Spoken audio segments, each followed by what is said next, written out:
کروں گا. آج جو ہے ہمارے مفتی سعید صاحب کا جو انتقال ہوا ان کے بارے میں تھوڑا سا سن لیجئے. مفتی سعید احمد پالم پوری یہ بہت بڑے علماء میں تھے, ہمارے علاقے کے تھے. میرے گاؤں سے ان کا گاؤں تقریباً 15 سے 20 یا 25 کلومیٹر کے فاصلے پر ہوگا. میرے والد صاحب رحمۃ اللہ علیہ ان کو بہت اہتمام سے نظام الدین مرکز بنگلے والی مسجد میں ایک ہفتے کے لیے بلاتے تھے دیوبند سے, اور میرے والد صاحب رحمۃ اللہ علیہ ان کے لیے ٹھہرنے کا انتظام کرتے تھے.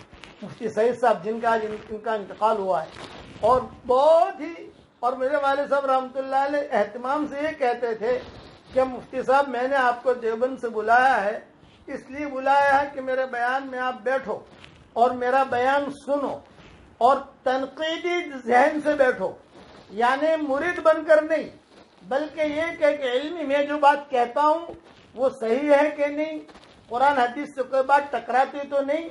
چونکہ لوگ دنیا بھر میں میرا بیان سنتے ہیں اور میرے بیان کی پھر نقل کرتے ہیں, تو کوئی ایسی چیز نہ چلے دنیا میں.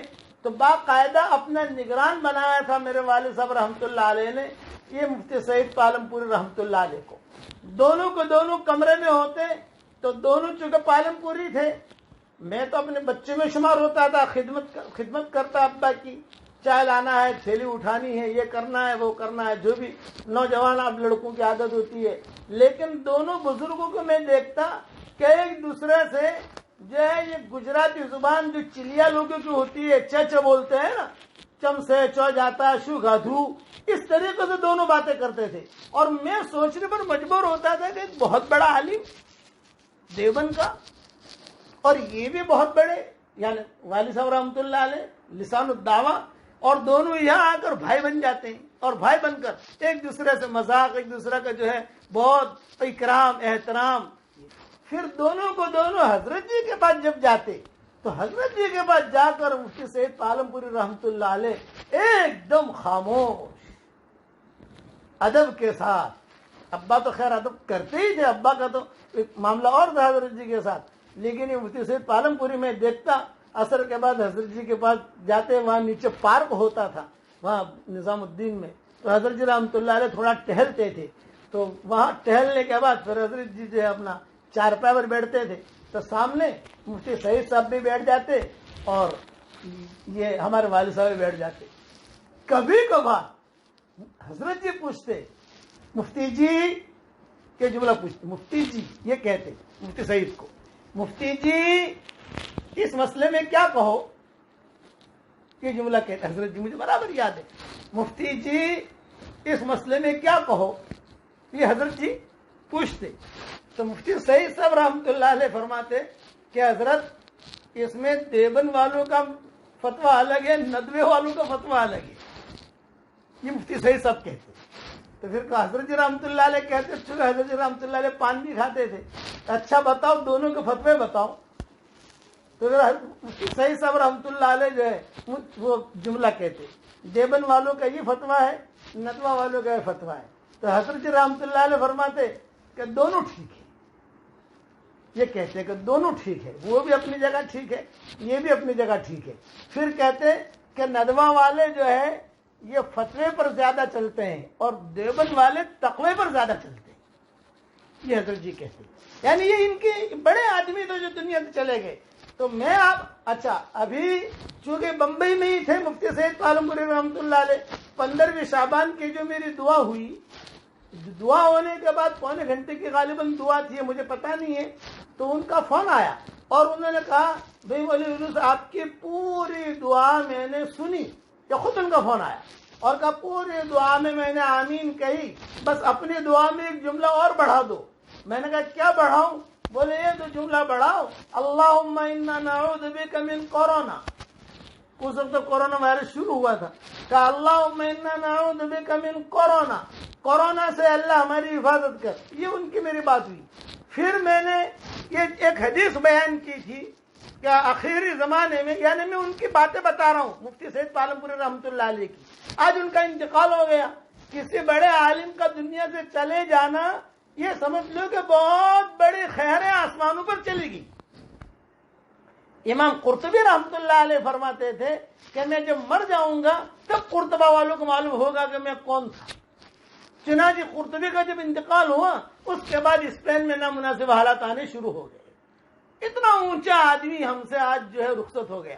تو میں نے ایک حدیث بیان کی تھی اپنے واٹس ایپ کے سبق میں، تو روزانہ جو میرے سبق آتے ہیں کہ بھی آخری زمانہ میں مدینہ منورہ اتنا خالی ہو جائے گا، اتنا خالی ہو جائے گا کہ مدینہ منورہ میں کوئی بھی نہیں رہے گا. جنگلی بھیڑیے، جنگلی کتے اور شیر یہ مسجد نبوی میں داخل ہوں گے، اور داخل ہونے کے بعد مسجد نبوی کے جو ستون ہیں ان ستونوں پر پیشاب کریں گے اور ممبر پر جا کر پیشاب کریں گے. مطلب کہ کوئی ہوگا ہی نہیں تو اتنا جائیں گے اندر. اور پھر میں نے حوالہ دیا موطا امام مالک کا. اس پر مفتی صاحب کا فون آیا، یہ کہا بھی یہ آپ کا جو سبق تھا یہ میں نے سنا اور جو آپ نے حدیث بیان کی وہ بھی میں نے سنی، لیکن بس میں تمہیں ایک نصیحت کرتا ہوں کہ تم نے موطا امام مالک کا حوالہ کیوں دیا؟ میں نے کہا میں نے موطا امام مالک میں پڑھا تو میں نے وہ حوالہ دیا. انہوں نے کہا یہ حدیث تو بخاری میں بھی ہے، یہ حدیث تو مسلم میں بھی ہے. اب انہوں نے ساری تقریر شروع کی، علمی تقریر. یہ 15ویں شعبان کے بعد کی چیز ہے، علمی تقریر. فون پر کہتے رہے حافظ ابن حجر نے یہ لکھا ہے، فلاں نے یہ لکھا ہے، فلاں نے یہ لکھا ہے، فلاں نے یہ لکھا ہے. تو آپ جو بھی حوالہ دو تو اونچی کتاب کا حوالہ دو. بھائی موطا امام مالک بھی اپنی جگہ ٹھیک ہے لیکن بخاری کا حوالہ دیتے. میں نے کہا بھی بخاری والے تو آپ لوگ ہو، وہ بخاری پڑھاتے تھے نا. تھوڑی سی میری بھی تکلف. میں نے کہا حضرت آپ تو بخاری والے ہو، ہم تو بخاری تک پہنچ نہیں سکتے. انہوں نے کہا نا جو حدیث، انہوں نے ایک بات کہی، جو حدیث بخاری میں ہے، مسلم میں ہے، ترمذی میں ہے، موطا میں ہے، امام احمد مسند احمد میں ہے، تو جو دوسری کتابیں ہیں ان کا حوالہ مت دو، بخاری کا دو. وہ تھوڑا انگلی کا اشارہ کرتے تھے، بخاری کا دو بس. اور وہ کتابیں اور بھی کتابوں میں یعنی جو ٹاپ ہے وہ حوالہ دینا چاہیے. یہ میری ان کی آخری بات تھی. بس اس کے بعد سے جو ہے وہ انہوں نے کہا میں تمہارا سبق سن رہا ہوں. درس قرآن بھی وہ سنتے تھے، میں درس قرآن بھی سن رہا ہوں، تمہارا پورا سبق سنا، تمہاری پوری دعائیں سنی، اللہ بہت جزائے خیر دے. جب بھی میں نے قرآن شریف کا جب ترجمہ کرنا شروع کیا تو منگلی کندری کی مسجد ہے، اس مسجد میں نے ان سے خود پوچھا فون کر کے کہ حضرت میں ریاض القرآن نام رکھنا چاہ رہا ہوں. تو انہوں نے کہا تفسیر بھی کرو گے کہ نہیں؟ میں نے کہا صرف ترجمے کا بھی ارادہ ہے، ابھی تفسیر کا ارادہ نہیں ہے اور ہمت بھی نہیں ہے. تو انہوں نے کہا ریاض کا معنی تو ہوتا ہے باغ کا، ریاض القرآن یعنی قرآن کا باغ. تو باغ میں تو پھول بھی ہوتے ہیں، باغ میں جو ہے کئی قسم کے پھول ہوتے ہیں. تو تفسیر، تو میں نے کہا تھا آپ دعا فرما دے گا اللہ تفسیر کا کام بھی کرا دے. ابھی تو ترجمہ. انہوں نے کہا ٹھیک ہے بسم اللہ، یہ جملہ کہا. وہ ان کا بسم اللہ کہنا پورا ترجمہ اللہ نے کرا دیا اور ترجمہ الحمدللہ چل بھی پڑا. اب ریاض التفسیر کا کام ہم شروع کر رہے ہیں. یہ بہت بڑے اللہ والے تھے جو آج ہم سے رخصت ہو گئے. ان کی اور باتیں کیا سناؤں. میرے والد صاحب رحمۃ اللہ علیہ تنہائی میں مجھے کہتے تھے کہ اگر کسی بات پر مفتی سعید صاحب میری بات پر متفق ہو جائیں تو میں جو ہے اپنے بیان کو اور مضبوط کر لیتا ہوں، پھر میں کسی سے ڈرتا نہیں. کوئی مفتی آوے کوئی آوے، مفتی سعید صاحب متفق ہو گئے پھر میں جو وہ بیان اپنے بھرے مجموع کے اندر وہ بیان میں کرتا ہوں، وہ جملے میں کہتا ہوں. یہ میرے والد صاحب رحمۃ اللہ علیہ مجھے تنہائی میں کہتے تھے اور ان کے بڑے قصے سناتے تھے. اب دنیا سے چلے گئے، اللہ تعالیٰ ان کی قبر کو نور سے منور فرمائے، ان کے درجات کو بلند فرمائے، کروٹو اللہ انہیں آرام نصیب فرمائے، ان کی ہڈی ہڈی کو اللہ جنت نصیب فرمائے. آپ سب حضرات سے خصوصی طور پر درخواست کرتا ہوں کہ مفتی صاحب ابھی کچھ فتوے دیں گے، یہ ہمارے مفتی حذیفہ بھائی بھی انہی کے پاس پڑھے، بخاری ان سے پڑھی، بخاری شریف انہی سے پڑھی ہے. یہ جو کچھ ترمذی اور ترمذی بھی انہی سے پڑھی ہے. اور تقریباً 35 بڑی بڑی کتابیں لکھی ہیں مفتی سعید صاحب نے. کوئی 8 جلدیں ہیں، کوئی 12 جلدیں ہیں، کوئی 10 جلدیں ہیں. میں جب جاتا تھا ان کے پاس ملنے کے لیے تو کتابوں کا ڈھیر. میں کہتا تھا مفتی صاحب یہ کتابیں، بولے اجے ایک جملہ کہتے تھے کہ مولوی صاحب مجھے ایک نصیحت کرتے تھے.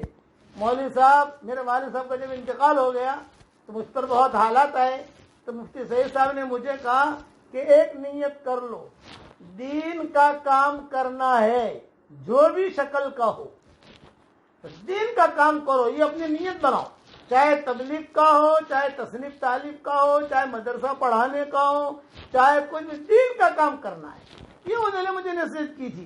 آج ماشاءاللہ وہ نصیحت کی برکت سے آج اللہ تعالیٰ نے ہر کام اللہ نے مجھ سے لیا۔ میں نے بکھرے موتی لکھی تو میں نے مفتی سعید صاحب کو بھیجی بکھرے موتی۔ میری جتنی بھی کتابیں آتی تھی اس کا کسٹم مفتی سعید صاحب کرتے تھے، دیکھتے تھے اور اس میں کوئی غلطی ہو تو بتاتے تھے، یہ حدیث یہاں سے، یہ حدیث یہاں رکھو، یہاں رکھو۔ اسی لیے بکھرے موتی کا مقدمہ سب سے پہلے لکھنے والے مفتی سعید پالم پوری ہیں، پھر ان کے بھائی مفتی امین پالم پوری، انہوں نے مقدمہ لکھا کہ یہ کتاب ایسی ہے، کتاب ایسی ہے۔ الحمدللہ وہ بکھرے موتی آتی گئی، چلتی گئی، جلدیں آتی گئی، چلتی گئی۔ آج اللہ تعالیٰ نے جو اس کو مقبولیت دی ہے وہ آپ سب جانتے ہیں۔ اس لیے آپ سے میں درخواست کرتا ہوں کہ 3 مرتبہ سورہ اخلاص پڑھ کر مفتی صاحب کو آپ ہدیہ بھیج دیجئے۔ آج کی مبارک رات میں، آج حرم شریف میں 27ویں شب ہے اور ہمارے ہاں 26ویں شب ہے، ان کا بس یہی حق بنتا ہے کہ ان کو جو ہے ان کے لیے جتنا مثال ثواب کر سکیں 3 مرتبہ سورہ اخلاص پڑھ لیجیے اور ثواب بھیج دیجیے۔ قل واللہ احد اللہ